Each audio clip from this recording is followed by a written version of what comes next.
بسم الله الرحمن الرحيم الحمد لله رب العالمين وصلى الله على نبينا محمد وعلى آله وأصحابه أجمعين. هري إمام رحمه الله mo continue de do dame de o hikkindiri do fi ko yowiti jikkuji l'islam jikkuji yimɓe beteɓe ɓen yimɓe tedduɓe ɓen ɗum woni teddingol koɗo o e dankagol koɗo o ɗon andi ari e hadis man kana yu'minu billahi wal yawmil akhir falyukrim dayfahu. Kala tawɗo hino gomɗini allahu on hino gomɗini ñalande sakkitinde nen yo o teddin koɗo makko o. yon non honno koɗo on teddinirte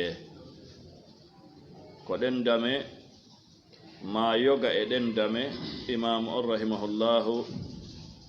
suɓi ɗo hadisaji seeɗaji ko yowodiri e needi teddingol koɗo o jantanike en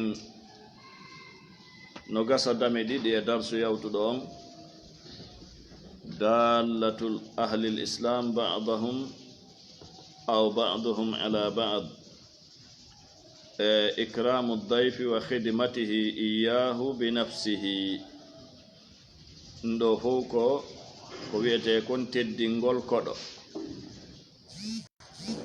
aray no tawa e teddingol koɗo ko wiyeten kon kamen no gasa yinnagol mo bimana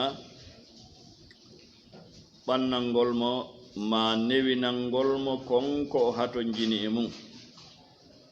e morde e ñamete e werde e ko jokki e ɗin ɗon no tawa e teddingol koɗo. L'islam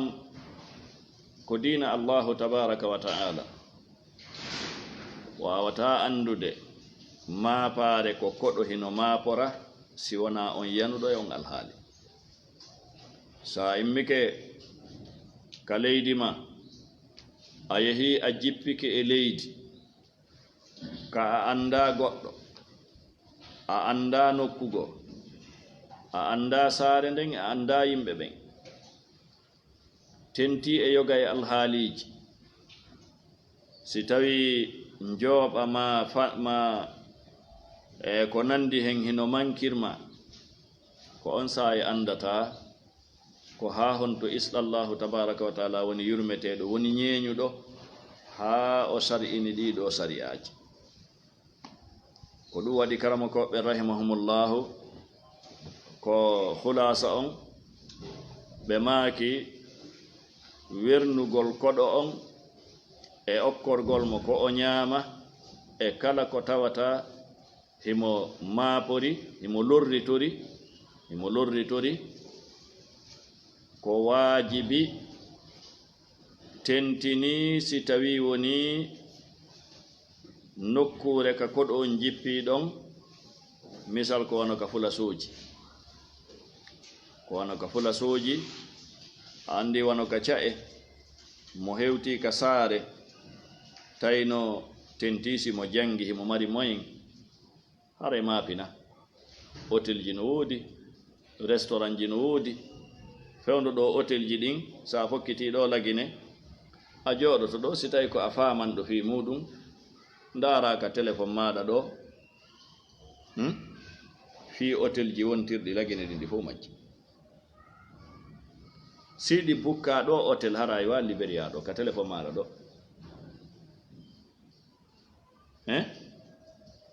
waɗa piiji ɗin haɗi gasa tawa hiɗa andi quartier hiɗa andi inde nokkure ka hôtel on woni ɗon hiɗa andi laawol hewtinoygol tongol piiji ɗin ɗi foppetto muɗum ta heɗa renseigné adna on fof hande no e newre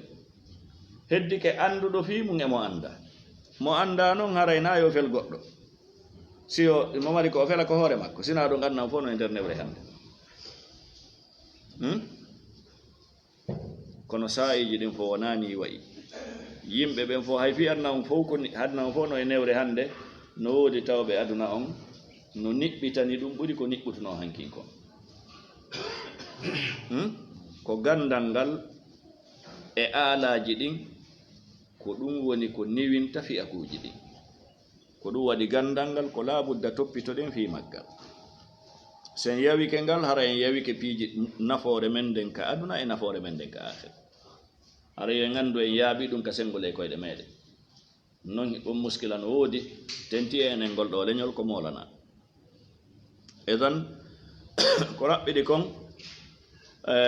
imam ahmad rahimahullah kamɓe waɗi tafsir si tawi woni ko e nokkeli masala wono ka ca e jane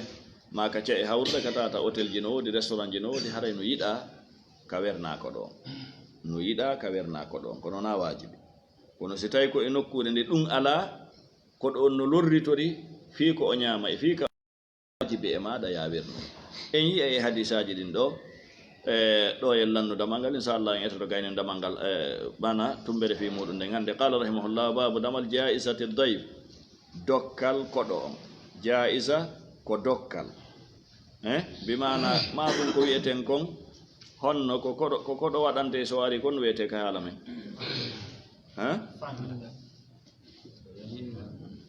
fanda fandayna so fokkiti ko edan yinnagol koɗo bimana si o hewti ko o newinante kon ko o ɓannante kon wernugol mo e ko jokki werde nde non na werde nden wernugol mo ko o ñaama ko o yara ko o lootora e ko nandita tawi ɗum kala ko tawata himo lorritori باب جائزة الضيف قال رحمه الله حدثنا عبد الله بن يوسف قال حدثنا الليث قال حدثني سعيد المقبري عن أبي شريح العدوي قال أودوي سمعتنني أذناي نبي أندين ديدي دوكو ساتينغول أندينغول وندكو وني يوتدكم كوكو همبتي فيم ناني نبي أندين ديدي wa absarat yi aynaya gite an ɗen ɗiɗi hana ko noppi ɗi noppi am minani ko ɗe gite am mi yiri hina takallama annabiyyu fewndo annabajo on yewti nde ɗo yewtere nde mi woni arde fillagol sallallahu alaihi wasallam tan wona ko mi naniri goɗɗo koko ɗi noppi an ɗiɗi nani ɗe gite an ɗiɗi tawi no sutine laaɗo fewndo ɓe onno yewtide nde ɗo yewtere بما فقال من كان يؤمن بالله واليوم الآخر فليكرم جاره kala tawɗo no gomɗini allahu no gomɗini ñalande sakkitinde en jangi ɗum ka dame fiici e kawtal ɓaawo ga yo teddin kawtal makko ngal yo teddin kawtal makko ngal teddingol kawtal mum ko waajibi teddingol kawtal mum ko jogitagol lorraji mum ɗin ganin kawtal ngal ta lorra muɗum hewtata kawtal ngal e hewtingol kawtal ngal nafoore berwo ko tagana ndo ko tawa ɗum e teddingol kawtal muɗum wa man kana yu'minu billahi wal yawmil akhir falyukrim dayfahu jaizatahu yo teddinir koɗo makko on sabu dokke makko ɗen teddingol koɗo on oodi no teddinirde on fotti a moosanimo a wernalimo ko ɗum wiyete a yinnakimo ko o lorritori kon a kippanalimo ara teddinalimo ko annon no hasika o yana e hoyende o weele o waala ka yaasi o hawrodira e sat lorraji ɗi sifa muɗum ala neɗɗo tawɗo tun hinaka nokkure muɗum woni قال صحابة جمعي رضي الله عنه وما جائزته كونني دوك مكو دي يا رسول الله كو أيون الهدى الله صحابة بين هبه كم بسي نياور ينينو الله تبارك وتعالى يوتره ما نلا رسول الله صلى الله عليه وسلم يوتره مفتو دي نياوره arabe faala andude nyaawore nden fiyo be gollude na andugol tum fiyo non tigi andi balko fiyo be gollu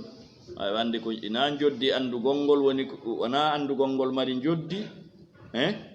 ko golle den mari joddi jazaan bima kuntum ta'lamuna ka ta'maluna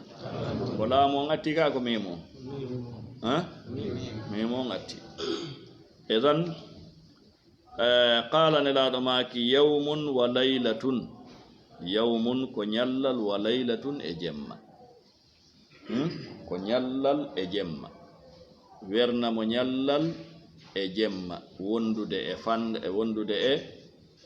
yinnaari ko o handidi e muɗum ko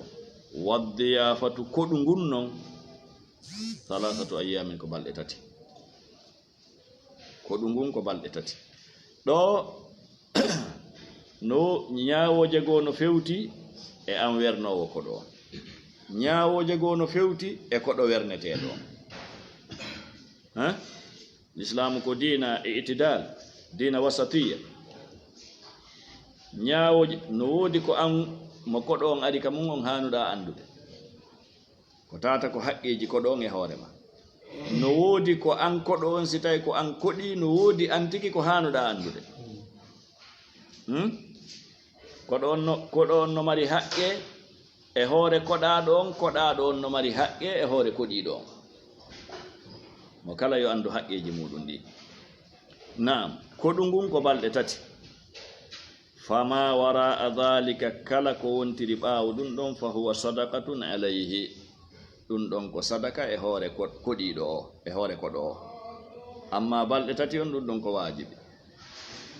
ya wallirmo ka o wona e ko o ñaama e kala ko o lorritori e mum yer ko heɓata feere kon kadi yer ko heɓata feere kon kadi nde kippanamo ɗum ɗon haa balɗe tati ɗen timma ɗum ɗon ko wajibi kalama ko ɓe buyi yaari ɗum wonde ko wajibi woɓɓe yaari wonde koko yiɗa woɓɓe waɗi tafsil si tawi ko e saare ka hôtel ji e restaurant ji woodi ta kadi koɗo on neɗɗo on ko marɗo ko luwe ko an noon ko hôtel ji e restaurant ji woodi kon fof ɗum ko kadi koko yoɓete hinaka kala woodi suudu fi hoɓɓeta ɗum ɗon ko tabarro ta ko waquf ko ɗaɗi si julɓe ɓen no handide e cuuɗi fi hoɓɓe ta ko waquf cuuɗi fi hoɓɓe julɓe ɓen no handidi e mum ɓay noon hay wernugol koɗo balɗe tati fayda ɗum joni acci goɗɗo aray ta ko o koɗo e leydi ndin julɗo mo o hiwri wo hucca fayda wawa so tawi andama bal no woodi nokkeli go hay sa hewti e nokkure wona wernede faalaɗa ko landagol fi goɗɗo faalaɗa ɓe wolantama alhaaliji men ɗin mi anda ka fokkutuɗen ɗon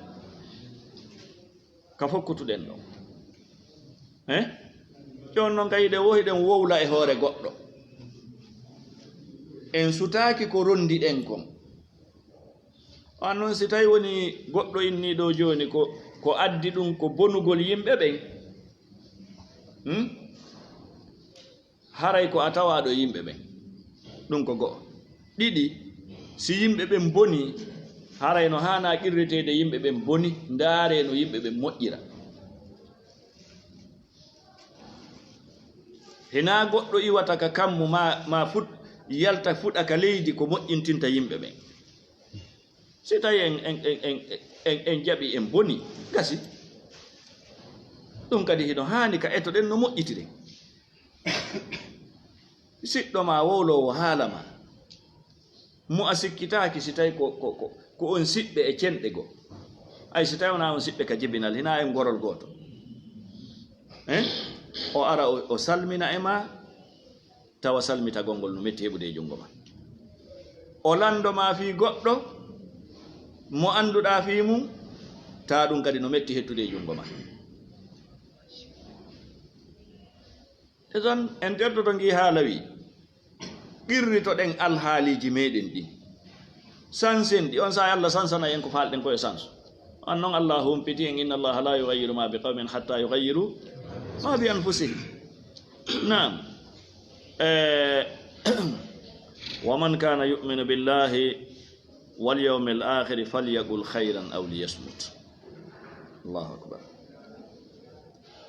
haray oɗo hadis ko hadisa mo hanuɗen wattande hillay mum mo kala taskomo mo kala darna o hadise yeeso mum toujours hakkude mum e kawtal mum e hoɓɓe mum e ngal ɗengal mum goɗɗum e mum ko kenen koɗo ko kenen heɓoto kawtal mangal ɗum ɗon ko hiɗa ɗum ɗon ko hunde duumiɓe ngal ɗengal ɗum ko kala ka yaaruɗa garen ko nelaɗo yuɓɓidiri kon e ɗum ɗo man kana yu'minu billahi wal yawmil akhir esan yerwo ko aynitiɗa e ɗiɗo ɗum ɗon no tindini gomɗingol allahu e gomɗingol ñalade sakkitinde o takkidiri gomɗingol allah e gomɗingol ñalade sakkitinden ko waɗi noon gomɗingol si tawi hiɗa gomɗini allah tabaraka wa ta'ala labudda jaɓa ko o sari'ini ko madama kanko waɗi ɗiɗo haqqeji wajimbini ɗiɗo haqqeji si tawi neɗɗo on hino gomɗini allah o jaɓay ɗi haqqeji o gollitira ɗi sabu ko allahuma o gomɗini on sari'ini ɗi ay mo aynitike e ɗum ɗo emo aynitaki joddi mum ndin ko on to hettoyte joddi aynitagol e ɗum ɗo ma angal aynitagol ko on to hettoyte ko ñalande sakkitide ko ɗum waɗi o inni wal yawmil akhir tawi no hooli ko on tigi golli o hettoyay nde ñande no tawa e mum ɗiɗo haqqeji o aynitoto e ɗum ɗo kono wowlugol ngol no wali on wallahi no hawni yo allah wonu balla meɗen idan en faami ɗo e oɗo hadise wonde teddingol koɗo on ko tawa ɗum e gomɗingol allah e gomɗingol ñalade sakkitinde nde si tawi neɗɗo on ko waɗiri ɗum ko sabu gomɗingol allah e gomɗingol ñalade sakkitinde ɗiɗi en andi ñallal e jemma ngal ka woɓɓe yaari ñallal woɓɓe yaari hadise on atti wowlude ko yawmun wa layla kono ɗiɗi ɗi kala ɗi ardi e nder hadise goto aray hawtinirgol hakkunde majji kanji ɗiɗi ñallal e jemma on ko ɗum ɓuri tentude balɗe tati ɗen fof no wajibi kono ñallal aranal ngal e jemma mum on ko ɗum ɓuri tentude annono gasa ko ɗum o ɓuri haton jindi mum woɓɓe si woni e nokkure ñallal timmugal e jemma timmuɗo haray ɓe fuɗɗike famude nokkure si tawi ko goɗɗo ɓe faala yidde no gasa haray ɓe fuɗɗike humpitade e ko nandi hen kono ñallal aranal ngal e jemma ara noon ɗon kan himo wawi wono bumo e nokkure ɗen naam en andi koɗu ko balɗe tati woni ko wajibi kon wernugol koɗo ko balɗe tati woni ko wajibi kon ko wontiri yeeso ton kon ko sadaka hay sadaka noon joni sadaka no mari moɗɗo sadaka no yamiraka yamiraka no yamira amma sadaka on ko sadaka wajibi ma ko sadaka tatawo kono fof muɗum ko sar'inaɗo na gari wona si tawiɗa mari ka o wona na yayen no balɗe tati ɗen si timmi yaltu نعم قال رحمه الله باب الضيافة 3 أيام ورنغول كودون كو بالدي تاتي قال رحمه الله حدثنا موسى بن إسماعيل قال حدثنا أبان بن يزيد قال حدثني يحيى هو ابن أبي كثير عن أبي سلمة عن أبي هريرة رضي الله عنه قال قال رسول الله صلى الله عليه وسلم الضيافة 3 أيام فما كان بعد ذلك فهو صدقة كما أنا جبل الحديث أتدين جانغودين قال رحمه الله joni en faami ɗum ɗon ko haqqe koɗo on e hoore honnum koɗaɗo on wernugol mo balɗe tati ɗum ko haqqe koɗo on e hoore koɗaɗo on en faami ɗum ka e newinangol mo weeɓitangol mo kala ko newi wona fawtagol kadi ɓuri ko waawi yahugol ñawlo e ko nandi ɗin piiji la siko ndiyam laaɓuɗam tun marɗa ko wallira koɗo on ko ya wallirmo ko ka o walata ɗum tun marɗa ko walliramo ko ya wallirmo ɗum ko hunde ko newi ko na ya ñawloyo na ya rew e laawi goo tawɗi ɓittinte naam jon noon koɗo on kadi himo haani jaɓude kala ko newani wernuɗo mo on ko ɗum o hadi ngaldamal yeeso ɗo qala rahimahullah babu la yuqimu wata koɗo ñiiɓo indahu ka koɗaɗo on hatta yuhrijahu ha o ɓittinamo woɓɓe goo kadi si wernama haray hewti wota o ñiiɓu ka wernuɗo on ha o ɓittina wernuɗo on no gasara wernuɗo on ko ɓeygure mum ngo yaltini e ko nandi hen ma ha o fawamo bakkatu ma ha o waɗa ha bakkatu fawamo o wannon haraji no ara ton ara ko ɓittendi no arata ko bakkatu ɓittendi ndin ko no wona fika wonunde no wona fika ñamete bakkatu on joni si tawi koɗo on woni ɗon ha koɗa ɗon watti ño'udemo oɗo kan nandi o hotata oɗo kanko ni andi ñoore adday faway bakkatu ka fawata bakkatu faway bakkatu koɗi ɗon wona yo wonu ka koɗa ɗon ha ɓittinamo tampinamo ma fawamo wowlugol ma gollugol ko waɗata bakkatu fawtomo joni ari o sonkanimo yaltu ankoni o woli ɗum e yeeso makko ma o nangi ño'ugol ma ɓaawa makko ɗum no fof adday bakkatu ka o woni ɗon tawi oya gasi wowlaali ɗum alamo ño'ude e ko nandi hen kono ɓittike gayni soñjade ko ɗiɗo on kadi yo wattan hillay ɗum ɗo qala rahimahullah haddathana ismail qala haddathani malik an sa'id al-maqburi an abi suray al-ka'bi anna rasulullah sallallahu alaihi wasallam qala man kana yu'minu billahi wal yawmil akhir falyaqul khayran aw liyasmut wa man kana yu'minu billahi wal yawmil akhir falyukrim dayfahu ja'izatahu yawmun wa layla wad-diyafatu 3 ayyam fama ba'da dhalika fa huwa sadaqah wala yahillu lahu daganakimo kanko hombo kanko koɗo on an yathwiya nde o ñiiɓa indahu ka koɗa ɗon hatta yuhrijahu ha o ɓittinamo nga daganakimo kanko koɗiɗo naam qala rahimahullah babu idha asbaha bi fana'ihi aw bi fina'ihi si koɗo on wonti ka tande koɗa ɗo asalan koɗo on o ari ha o jippika ka tande ma andi si tawi o noddete woni miɗo faala yahude kama ɗon iɗa wawi de arma ɗum wota ar kono o ari ha o jippika ka tande ma naam hoɓɓe goo ko noon andi ɓe arde o nde yiɗa eɓe rewtiɗo donkum ɗum ka tande ma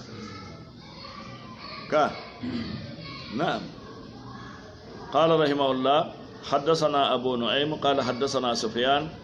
عن منصور عن الشعبي عن المقدام أبي كريمة الشامي رواية جيغو السامي قال النبي صلى الله عليه وسلم ليلة الضيف حق واجب على كل مسلم فمن أصبح بفنائه فهو دين عليه إن شاء فإن شاء اقتضى وإن شاء تركه كرمكو بيوي أودو حديث نتوى حديثاجي أردي لابين دي يوتر وندي ورنغول كودو كو واجبي أنون نلادو ماكي ليلة الضيف جمع كودو haqqun ko haqqe wajibun wajibiɗo ala kulli muslimin e hoore kala julɗo haala kan ɗo no mari ihtimal haqqun wajibun ko haqqe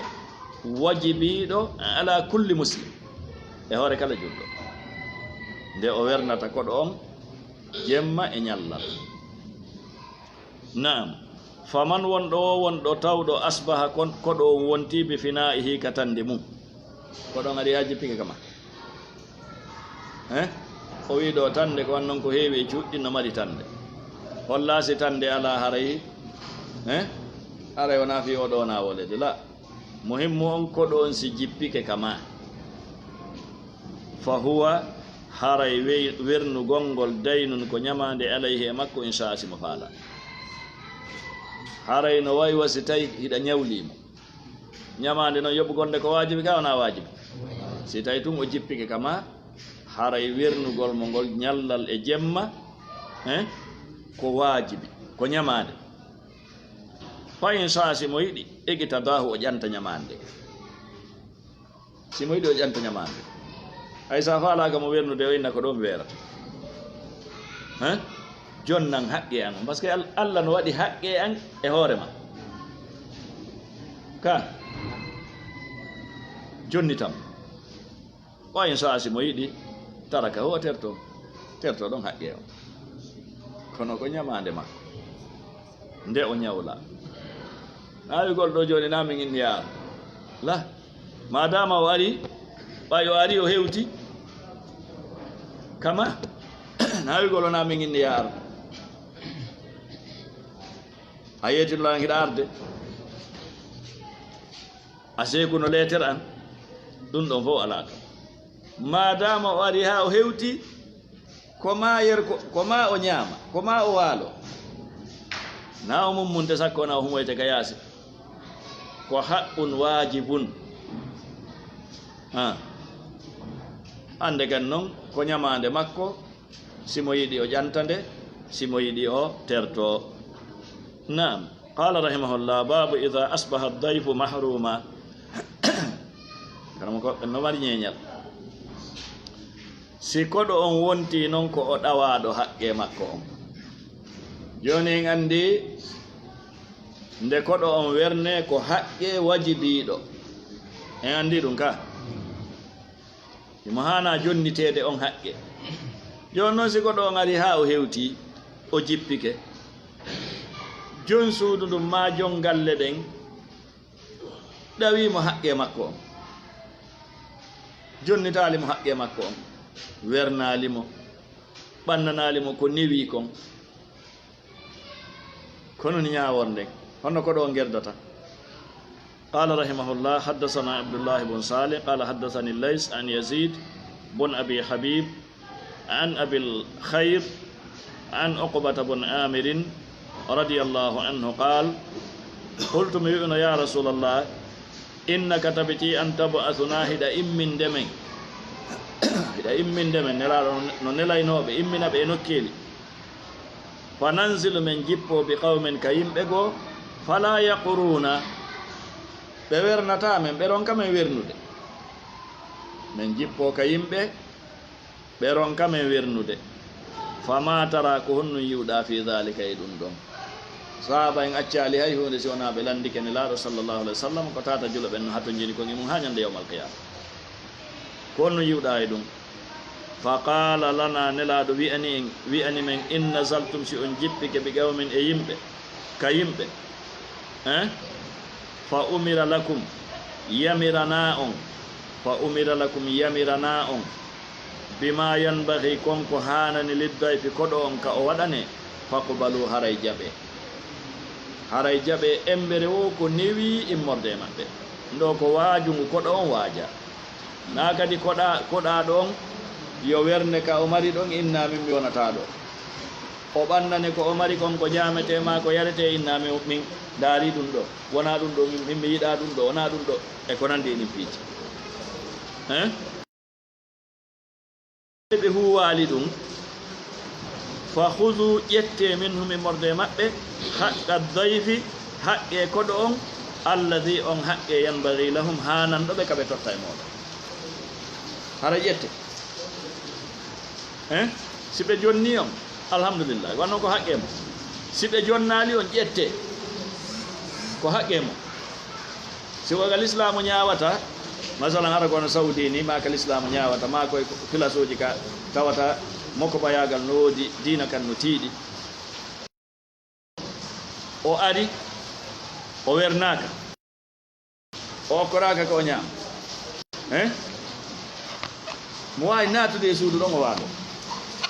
o ƴetta kala ko yi ko ñamete o ñama ma o ƴetta kala ko yi ko yarete o yata si o sonkiti e jon suudu ɗum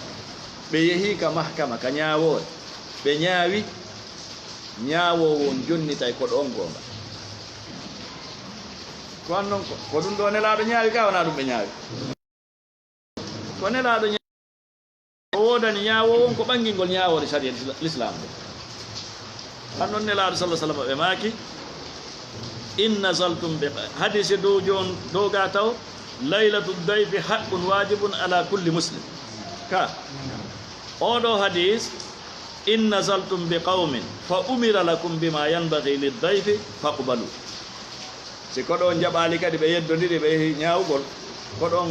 newini kon weeɓiti ko newi kon koɗo on jaɓali ɓe yehi ñawore fi mum ñawowo on ko koɗa ɗon jonnitata goo si tawi o weeɓiti ko newi kono si tawi o salike weeɓutude ko newi kon ɓe nangodiri fi ɗum ɗon ɓe yehi ka ñawore ɓe ñaawi ñaawowo on ko koɗo on jonnitata goo an noon nelaɗo maaki qawmin fa umira lakum bima yanbaghi lidda fa'alu fa khudhu minhum minhum haqqa ad-dayf alladhi yanbaghi lahum. Naam. Qala rahimahullah babu khidmati ar-rajuli ad-dayfa bi nafsihi. O janti addino ngal ɗo damal ɓaawga kurkagol gorko on o kurkano koɗo on kanko tigi kanko gorko on tigi ma wernuɗo on tigi. qala rahimahullah haddathana yahya bun bukayr qala haddathana yaqub bun abdirrahman an abi hazim qala sami'tu sahl bun sa'ad anna aba usayd as-sa'idi radiyallahu anhu onodduno annabajo on sallallahu alayhi wa sallam fi ursihi e feera makko o kanko aba usayd as-sa'idi nyande o jombuno o noddi annabajo on sallallahu alayhi wa sallam yo annabijo on tawe walima on wa kanat tawilatike imra'atuhu sonnajo makko on khadimahum ko kanko woni kurkado mabbe ndu yawma idin den jomba den ko o jomba on no tawa mabbe ne laado sallallahu alaihi wasallam kanko tigi woni kurkade tare needi e beteyagal e ko salafu salih en wondi ya haali o mari e konkoru to e to baltay kanko tigi woni kurkade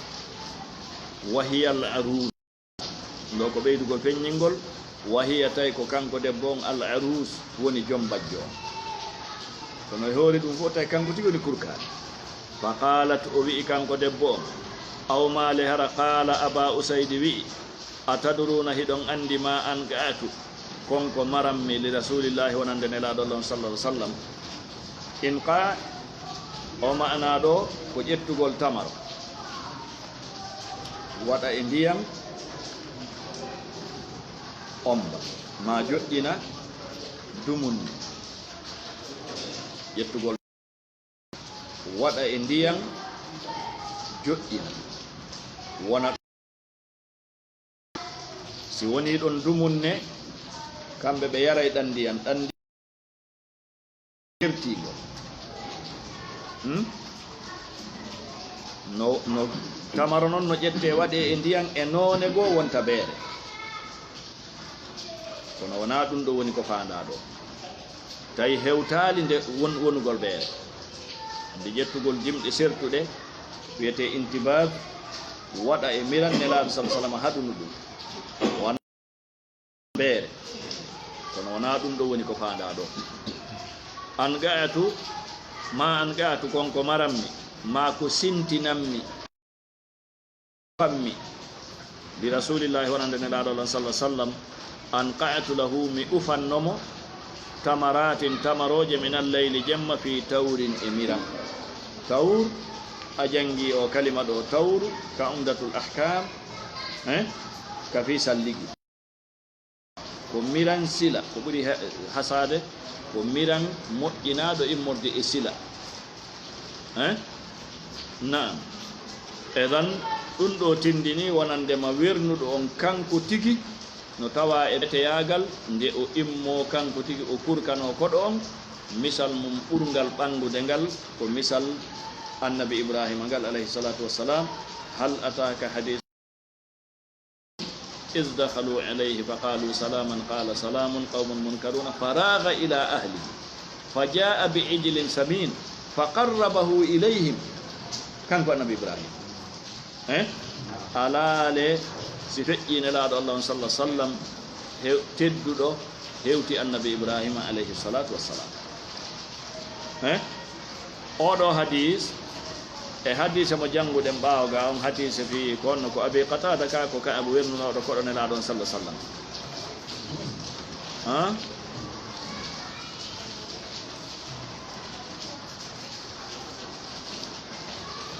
hadise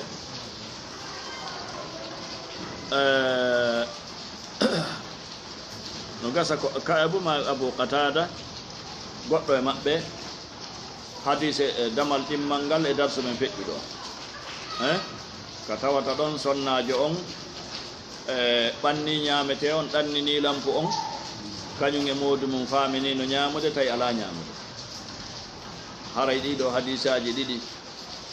tindinɗi kurkagol rewɓe ɓen wonande hoɓɓe ɗiɗo ko tindini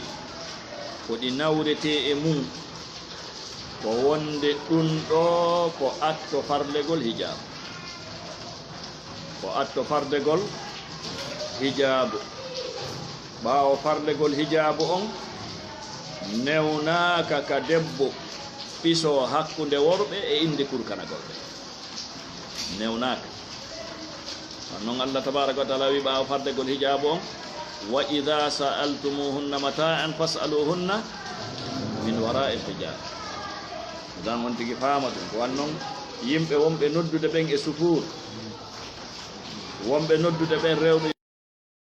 kanoɓe no ɓorti haalaaɓe ɓiso no sora sorto hakkunde worɓe e inde kurkanagol ɓe dallinora ɗiɗo hadisaji ko noon e angal faamugol ɗum ɗo ko nawrete wonde ɗum ɗo ko atto farlegol hijabu ko atto farlegol hijabu نعم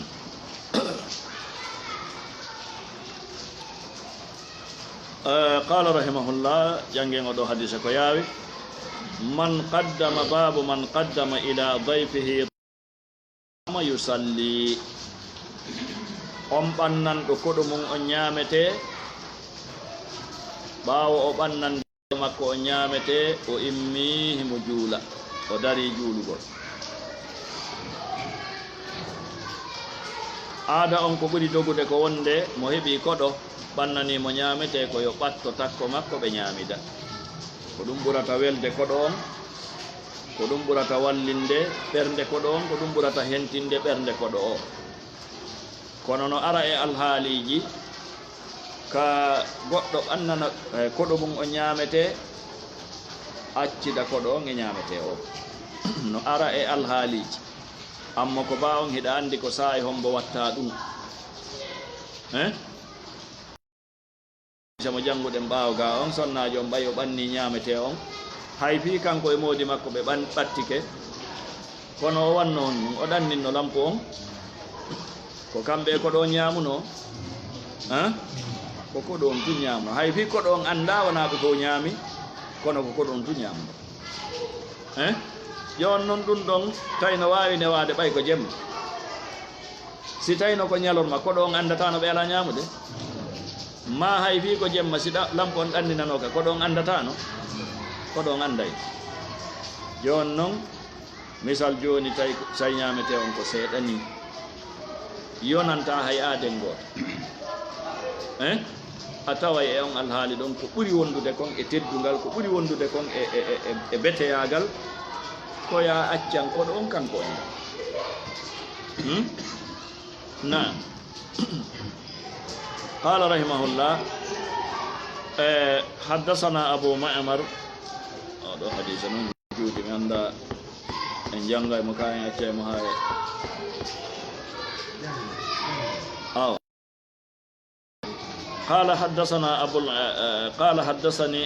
قال حدثنا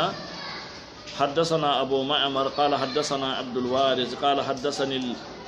الجريري قال حدثنا أبو العلاء بن عبد الله عن نعيم بن قعنب إمرد أودو نعيم بن قعنب no inna wonde oɗo ko mukhadram ko on jibinaɗo fewdo gurdan nelaɗo sallallahu alayhi wa sallam kono yal nelaɗo o wiyetake sahabi nde wonno yal nelaɗo o wiyetake tabi'i nde wonno ko o jibina hari nelaɗo no wuuri tabi'i no woodi sahabi no woodi tabi'i no woodi ɓisiiɗo hakkude ɗon yimɓe hadise ɓen ko innatamo ko muhadram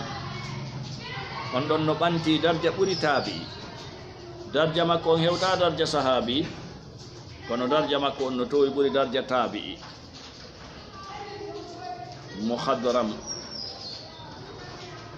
ka mustala al hadis ɗo andi mo kala e mon no mari deftere mustala al hadis maasi mara ko daruri janngowo hadis ka o janga mustala al hadis ko daruri wonande ɗaɓɓowo gandal amma heɗotoɗo ɗum ɗon ko feere kono ɗaɓɓowo gandal wonɗo jangude hadis ko ma o heɓa geɓal ko fanɗi o e mustala al hadis ko daruri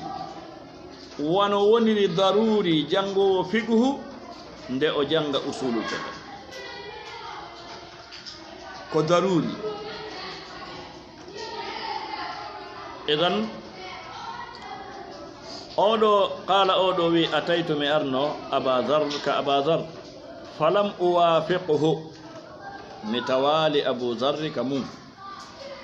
bimana fewno kam yari ɗon tawi Abu Zarri ala ka suudi fa qultu wiyammi limra'atihi wonande sonnajo makko on ayna Abu Dhar konto Abu Dharri woni qalat sonnajo on maki yamtahinu imo yehi kurkanagol men mahan ko golle ko gorko gollata fii ɓeygure mum nden immorde e golleji hoyɗi wano ƴoogugol wano fittugol wano lawƴugol wano sahaba sonnajo nelaɗo go makiri kana rasulullah sallallahu alaihi wasallam yakunu fi mihnati ahlihi yamtahin mana himo ƴoogano yimen en yi'o e yeeso ga anden ko ƴoogugol o yahuno kanko Abu Dhar kono sayatikal an sonnajo on maki sayatikal an o arete joni bimana habbo o aray ko ɓoyata kanko Abi Nu'aym o maki fajalastu joɗimi lahu habbagol Abu Dhar faja Abu Dharri ari wa ma'ahu tayno wonde e makko ba'irani geloɗi ɗiɗi qad hino takki ahaduhuma wota e geloɗi ɗin ɗiɗi ɓe ajisil akhar e ko ɗum wiyete e buse ngeloba e buse mbaya ngeloba mana heɗi ari heɗi takkodiri kanji ɗiɗi fi unuqihi no e dande kulli wahidin kala ngeloba min huma e ɗiɗo geloɗi ɗiɗi sasa ndiyan irbatun sasa ndiyan ko miranka ndiyan waɗete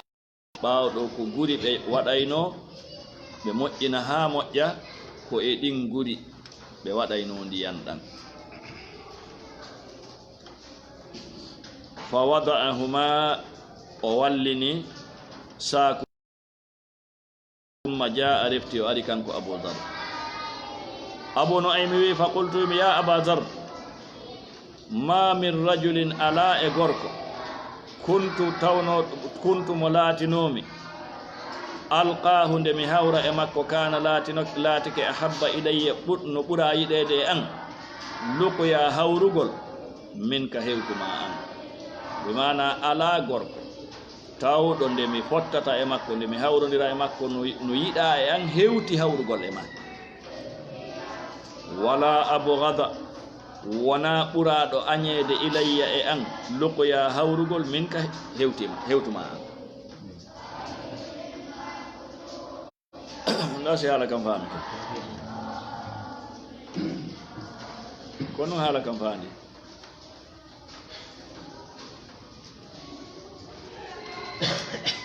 ari alamu yiɗude hawrugol ha karaɗe ndengol wi ala mo añumi hawrugol kadi ha hewtima kadi kadi senki isan piiji ɗiɗi liddodirɗi nam ala mo mi yiɗi hawrugol hewtuma wano ma ala kadi mo mi añi hawrugol wano ma nam piiji ɗiɗi liddodirɗi o hawtidi no ngalɗini kono o ɓanginay ko fiyon sa ɓangi ko wiyete kon si tawi alhaali on feeñi iskalu on iway iskalu ko wonata ko fodde feeñaade si feeñi tun iskalu on iway kala tawɗo iskalu iwanaali haray o feeñanaali on saayi abou zarri tigi haawi qala abou zarri wi lillahi abouka ana en mbaɗum ko kaawe e ma honno ine mana lillahi abouka ɗum no hawni e ma honno wama jamaa hada ko honnu hawtidiri ɗiɗo ɗiɗi wan noon ɗiɗo ɗiɗi na jeyduɗi giggol e ngaygu ko sertu ɗum jon noon ɗiɗo ɗiɗi hawtoɗiɗi hina o innalɗo o inni himo añi abou zarri ko honnu o inni himo añi ko hawrugol e makko inaalimo añi abou zarri abou zarri ko sahabi mo yiɗi abou zarri oɗo waɗi si o ari ka makko kono himo wondi e mafaare himo yiɗuno himo yiɗi yoɓe yiidu himo maaɓi himo huli kadi himo añi kadi yoɓe yiidu no ɓanginen qala kanko gorko on o wi inni tabiti min kuntumi laatino wa attumi iri maw'udatan ɓiɗɗo debbo iraɗo fil jahiliya ka jahiliya miɗo bonni nde ɗo bonne ɗe arhabu miɗo huli illa qiituka simi fotti e ma an taqula nde wi'a la tawbata laka tubuɓe e alanama la mahraja laka yaltirgal alanama e oɗo bone wa kuntumi laatinoke noon kadi arju miɗo tañƴini an taqula nde wi'a si en fotti laka no wodanma tawbatun tubuɓe wa mahrajun e yaltirgal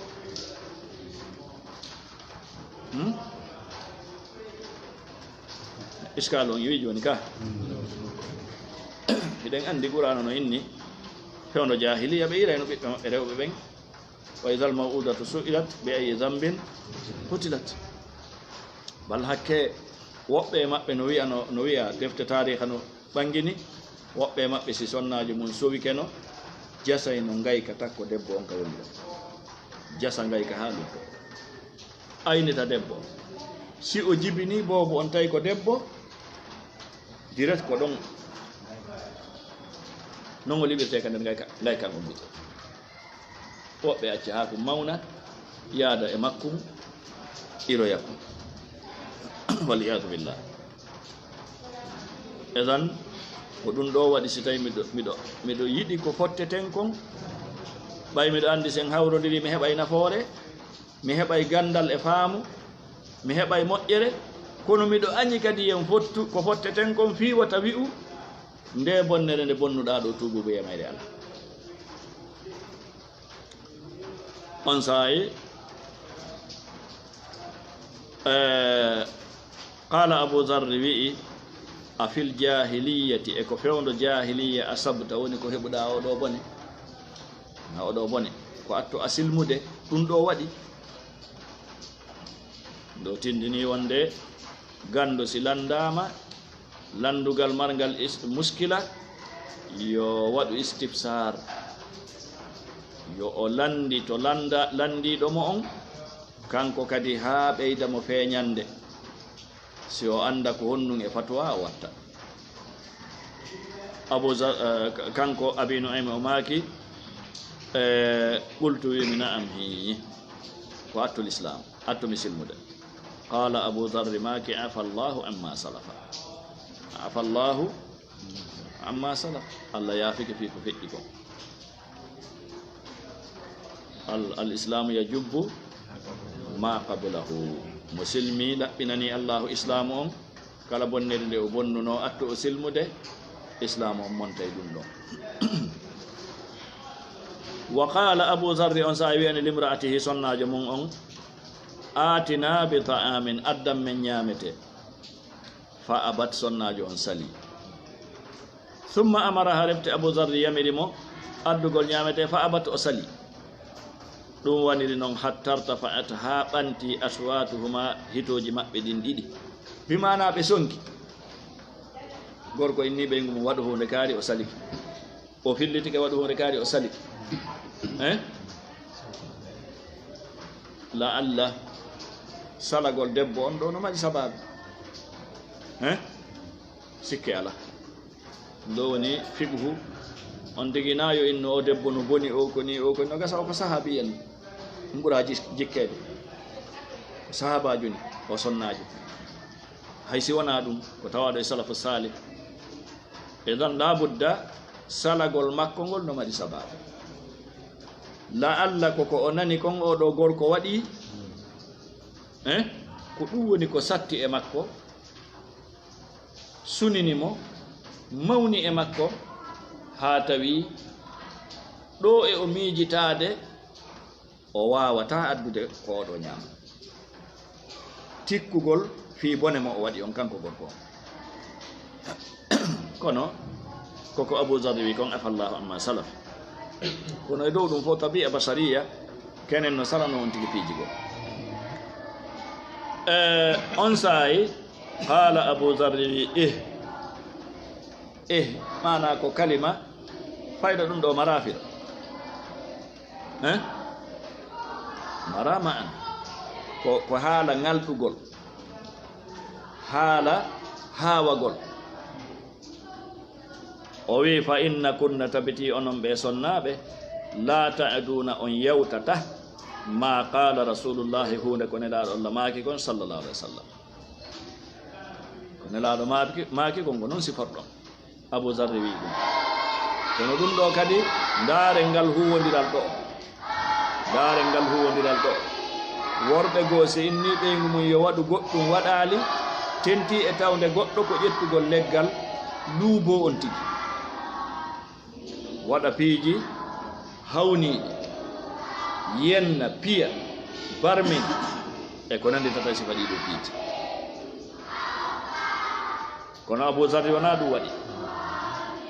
qultu kanko Abi Nu'aym o wi'umi wa ma qala rasulullah sallallahu alaihi wasallam fihinna ko hollum nelaɗo wi'i fi sonnaɓe qala ay Abu Zarr wi wonde nelaɗo maki innal mar'ata tabiti sonnajo on khuliqat o tagama min dila'i immorde e cabbi birɗi no arde e hadis selluɗo wa innaka tabiti an o gorko in turidi si a falama an tuqimaha nde fewnamo taksiruha hiɗa heldemo ɓangi no wa kasruha talaquha no woniri noon cabbol birɗol ɓay hiɗa andi ɗum sa inni feewa yet a gerdi e mo ayni ko ma feewa ko ɗum sakkitoto ko helgol debbo kadi sa inni ella hum ko fandi wo ko fandi a yiyata e mum on wondata wa noon on ala mo ella hum kokum fandi o ala e muɗum wa in tudariha si tawi a newodiri e makko ana a wawi muññade piihoy goo fiha fa inna fiha tabitino e makko awadan o ñanɗe hino e makko ellaji wa bulghatan e ko yonata ana hino e makko ella hino e makko nafoore ellano e makko nafoore kadi hino e makko eɗa andi ko kippan mako son wondi a muññike wondigal mo ngal ɗa andi ko kippan ma eɗa andi ko wonnum feƴƴata on saayi fa wallat sonnajo on hucciti o yehi fa ja'at o addoy bi faridatin ñamete ka annaha a sikkay oɗo ñamete qatatun ko kum ɗo colum qatat ko inde sondu welndu mohim fandar nden o yehi o addoy o yehi ko yaawi o addoy ñamete welɗo ñamete moƴƴo fa qala on saayi Abu Zarr wi'ani Abi Nu'aym kul ñaam kono wala a hulannaka bimana wota hulan an ñaam non si andi ɓawo Annabi Ibrahima ɓannani hoɓɓe ɓen koɓe ñaama ɓe ñaamali o hulno sa ɓannani koɗo ma on a inni a ɓattota ko ñaamon o hulay Abu Zarri wi wata hulam wata hulɓine komi ɓattaki ko ñamide sa'imun komi horuɗo miɗo hoori ana ko tawriya o waɗi ɗo maale no wawa tawa fi'ilan harimo hoori kono ɓaawo ɗum o ñaami wono hoori korkana fiilo horuɗo korkana fiilo kañum laami hoori mum sino faala timmina korka kan sino faala mo faala ñaam Abu Zarri waɗi ɗo en yi'a yewten nden kadi anden ko no gasa ko ɓuri feppodirde kon ko wonde ko tawri o waɗi ɗo gandi ko yete maqama refti Abu yusallihi mo juura ɗo woni mahallu shahid babu man qaddama ila dayfihi ta'aman fa qama yusalli Abu Zarri waɗi honno thumma qama yusalli faidaji ɓoyi en heeɓi e oɗo hadis en heeɓi e oɗo asar kono mahallu shahid on thumma qama yusalli fa ja'ala o wonti kanko Abu Zarri yuhazzibu himo yawna arruku o thumman fatala refti o yiltiti ɓe mana o juulitinna o gay thumman fatala refti o yiltiti o ari fa akala o ñaami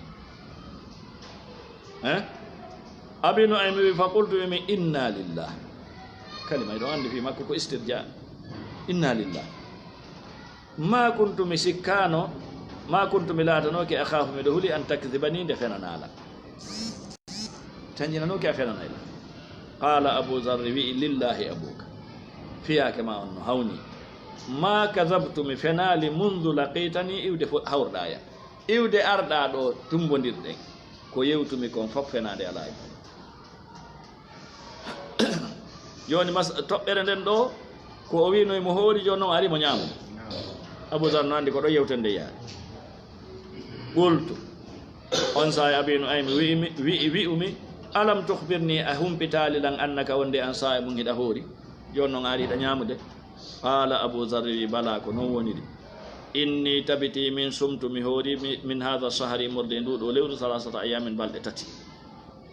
fa kutiba li windanalan ajruhu baraji horugol lewru ɗum fof mayo tan hay fi miɗo ñamude ɗo kono ko baraji horuɗo mi wona yoɓeɗo wannon mi hoori balɗe tati alhasanatu bi ashri amsali mo waɗi moƴƴere wotere himo mari moƴƴereji 10 ma himo mari moƴƴereji golluɗo nden ɗon moƴƴere laaɓi 10 tan lewru ɗum ko balɗe jemi balɗe 50 mo hoori balɗe tati haray o yoɓete baraji horuɗo balɗe 50 isan hay fi mo ñamude ɗon ko mo mari baraji ɓuriya o waɗi ɗo kanko Abu Zarri radiyallahu anhu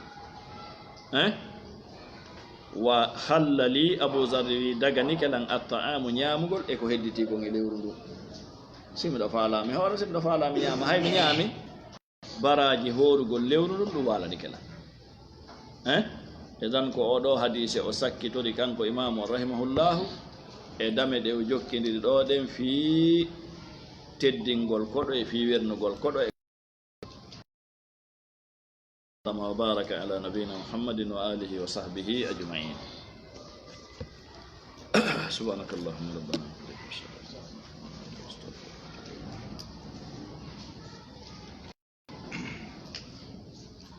no heddi tan fi oɗo kay hatta e ɗo